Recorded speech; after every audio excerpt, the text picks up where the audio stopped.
अस्सलाम वालेकुम everyone, welcome back to my channel. कैसे हैं आप सब लोग? उम्मीद करती होंगे सब ठीक ठाक होंगे। आज का हमारा टॉपिक है ओवुलेशन किट के बारे में। मैंने कम्युनिटी पोस्ट में एक पोस्ट की थी कि कौन कौन ओवुलेशन किट के बारे में जानना चाहता है और ये प्रेगनेंसी में किस हद तक हेल्पफुल है। तो मुझे वहाँ पे ज़्यादा वोट्स आए थे कि हाँ हम जानना चाहते हैं, तो इसलिए मैंने स्पेशल आपके लिए ये वीडियो बनाई है। अगर आप चाहते हो कि आपका भी कोई ऐसा प्रॉब्लम है जिसे डिस्कस किया जाए तो आप मुझे लाजमी वहाँ पर कमेंट करके बताया करें।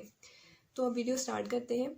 सबसे पहले तो मैं बता दूं कि ओवुलेशन किट होती क्या है। ये एक ऐसी पैकिंग होती है, बिल्कुल प्रेगनेंसी स्ट्रिप्स की तरह होता है और इसका हमने टेस्ट करना होता है। यूरिन टेस्ट करते हैं जो हमें ये बताता है कि हमारा ओवुलेशन डे किस दिन आने वाला है, मतलब कि वो करीब है या फिर अभी दूर है।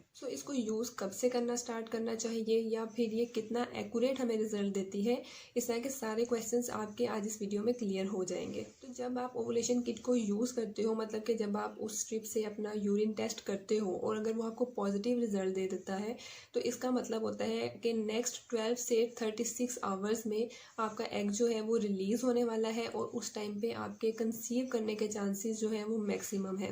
अगर उस टाइम पे आप अपने शौहर से मिलते हैं तो आपके सारी रिपोर्ट्स भी नॉर्मल है, सब कुछ ठीक है, तो आपका प्रेगनेंसी टेस्ट लाजमी पॉजिटिव आता है। अब बात करते हैं कि ओवुलेशन किट किस तरह की होती है। ये मैंने परचेज़ की है आप लोगों के लिए ओवुलेशन किट आपको दिखाने के लिए।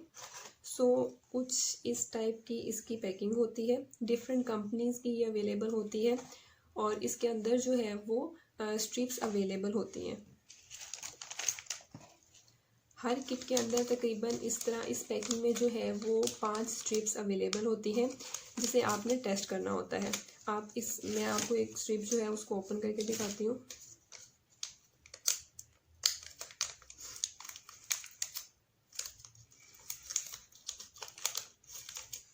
ये कुछ इस टाइप की जो है,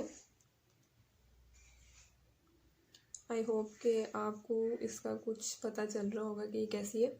ये इस टाइप की स्ट्रिप होती है और इसमें यहाँ पर जो है इसमें 2 होल्स होते हैं, एक ये वाला होल होता है और एक यहाँ पर। जो ये वाला होल होता है इसमें आपका जो है वो टेस्ट की लाइंस आती हैं। अगर तो 2 लाइंस आती हैं तो इसका मतलब होता है कि पॉजिटिव रिजल्ट है। अगर एक लाइन आएगी तो इसका मतलब है नेगेटिव है। और अगर फेंट लाइन आएगी तो उस केस में भी हम उसको नेगेटिव ही कंसिडर करते हैं, प्रेगनेंसी टेस्ट की तरह पॉजिटिव नहीं मानते हैं। ये जो एक छोटा सा यहाँ पे होल होता है, यहाँ पर आपने ड्रॉपर की हेल्प से अपने यूरिन का जो है वो कुछ ड्रॉप्स आपने डालने होते हैं और उसके बाद आपको 1 मिनट का वेट करना पड़ता है और बाद में आपको यहाँ पर 2 लाइंस अपीयर हो जाती हैं अगर आपका रिजल्ट पॉजिटिव है। टेस्ट आपने सुबह 10 बजे से लेकर शाम 8 बजे के दरमियान करना होता है, क्योंकि उस टाइम पे जिस हार्मोन को इसने डिटेक्ट करना होता है उसका लेवल जो है वो मैक्सिमम होता है। तो इसलिए बेटर होता है कि आप सुबह 10 से लेकर शाम 8 बजे तक इसको लाजमी यूज़ कर लो। अगर तो 2 पॉजिटिव लाइन आ गई हैं तो इसका मतलब है कि नेक्स्ट 12 से 24 आवर्स में या 36 आवर्स में आपका जो है वो ओवुलेशन होने वाला है। और अगर इसमें कोई भी लाइन नहीं आती है, मतलब दोनों लाइन्स नहीं आती हैं, तो उसका मतलब है कि वो टेस्ट इनवैलिड है। या फिर अगर एक लाइन अपीयर होती है या फेंट लाइन अपीयर होती है तो आपको चाहिए जो है उस टेस्ट को रिपीट करो ताकि आपको नेक्स्ट डे पता चल जाए कि आपकी ओवुलेशन हो रही है या नहीं हो रही। अब बात करते हैं कि आपने इसको यूज़ कब से करना स्टार्ट करना है। अगर तो आपके पीरियड्स रेगुलर है बिल्कुल और आपको कोई भी ऐसा इशू नहीं है इरेगुलर पीरियड्स का, 4-5 दिन हमेशा ऊपर नीचे होते हैं। मैं ये बात पहले भी बहुत दफ़ा कह चुकी हूँ कि अगर आपके 4-5 दिन ऊपर नीचे हो जाते हैं तो इससे आप लोगों ने टेंशन नहीं लेनी होती है। अगर तो आपके पीरियड्स बिल्कुल रेगुलर हैं तो आपने इस स्ट्रिप को अपने साइकिल लेंथ को कैलकुलेट करना है। कैसे साइकिल लेंथ को कैलकुलेट करना है इसके ऊपर मेरी डिटेल में वीडियो मौजूद है, उसका लिंक मैं डिस्क्रिप्शन बॉक्स में दे दूँगी, आप लाजमी उसे भी देख लें। लेकिन मैं थोड़ा सा आपको गाइड कर देती हूँ कि अगर सपोज आपको इस महीने यकम को पीरियड्स आए और नेक्स्ट मंथ आपको फिर से यकम को पीरियड्स आए तो इसका मतलब है कि आपकी साइकिल लेंथ 30 दिन की है। और अगर आपको एक दफ़ा यकम को आए और अगले दफ़ा आपको 29 तारीख को पीरियड्स आ गए तो इसका मतलब है कि आपकी साइकिल लेंथ 28 दिन की है। इस तरह आपने अपनी साइकिल लेंथ को कैलकुलेट कर लेना है और फिर उसका हाफ कर देना है। यहाँ पे सपोज कर लेते हैं कि अगर आपकी साइकिल लेंथ 30 दिन की है तो आपने 30 का हाफ कर लेना है, मतलब 15 दिन। तो 15 में से आपने फर्दर 4 को माइनस करना है। जब आप 15 में से 4 को माइनस करोगे तो आंसर आएगा 11। तो 11वें दिन आपने अपना जो है ये टेस्ट करना शुरू करना है। अब 11वां दिन कौन सा, जो मैं आपको कह रही हूँ कि यकम को पीरियड्स आए, ये इसका मतलब है कि जब आपका फ्लो में जो है आपकी ब्लीडिंग स्टार्ट हो गई, ब्राउन डिस्चार्ज नहीं, जबकि फ्लो में ब्लीडिंग आपकी स्टार्ट हो गई, तो उसको हम पीरियड्स का फर्स्ट डे मानेंगे। तो इस तरह आपने अपने डेज को कैलकुलेट करके इसको यूज़ करना शुरू कर देना है। सो अब कुछ लोग कहते हैं कि हमारे तो पीरियड्स इरेगुलर हैं, कभी हमें 20 दिन के बाद आ जाते हैं, कभी 30 के बाद आते हैं, कभी 40 के बाद आते हैं, तो उन लोगों ने कब से शुरू करना है?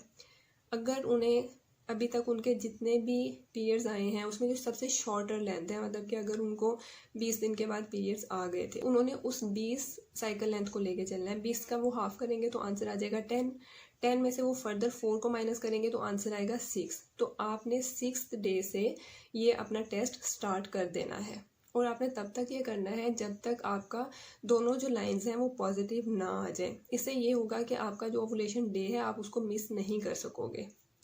अब कुछ लोग यहाँ पे ये भी कंप्लेन करते हैं कि हमने टेस्ट किया, जो है वो फेंट लाइन आई, उसके बाद लाइन नेगेटिव हो गई, या फिर अगर हमने टेस्ट किया तो पॉजिटिव तो टेस्ट आया, लेकिन उसके बाद जो है भी हमने सब कुछ किया लेकिन फिर भी हमारी प्रेगनेंसी नहीं हुई। ऐसा क्यों होता है? असल में इस किट का काम है कि उस हार्मोन को डिटेक्ट करना जो कि नॉर्मली हेल्प करता है एग को रिलीज करने में। लेकिन बाज़ औक़ात जिन लोगों को पीसीओएस का प्रॉब्लम होता है, या फिर उनके ओवरीज में सिस्ट होते हैं, या कोई भी हार्मोनल इम्बैलेंस का इशू होता है, तो उनकी बॉडी में उस हार्मोन का लेवल अक्सर औक़ात ज़्यादा हो जाता है और कभी कम भी हो जाता है। तो ऐसे लोगों में ये टेस्ट जो है वो इतना एक्यूरेट नहीं रहता है, और उन्हें बाज़ औक़ात फेंट लाइन या फिर जो है वो डार्कर लाइन भी शो होती है, लेकिन उसके बावजूद भी उनकी ओवुलेशन नहीं हुई होती, जिसकी वजह से उनकी प्रेगनेंसी नहीं होती। तो अगर आपको कोई भी ऐसा इशू है तो मैं यही सजेस्ट करूँगी कि सबसे पहले अपने सारे चेकअप करवाया करें। अगर कोई भी ऐसा प्रॉब्लम है तो उनको ट्रीट करें, और बिल्कुल भी दिल मत हारा करें कि अगर मेरी इस दफ़ा नहीं हुई है तो नेक्स्ट टाइम भी नहीं हो सकती है।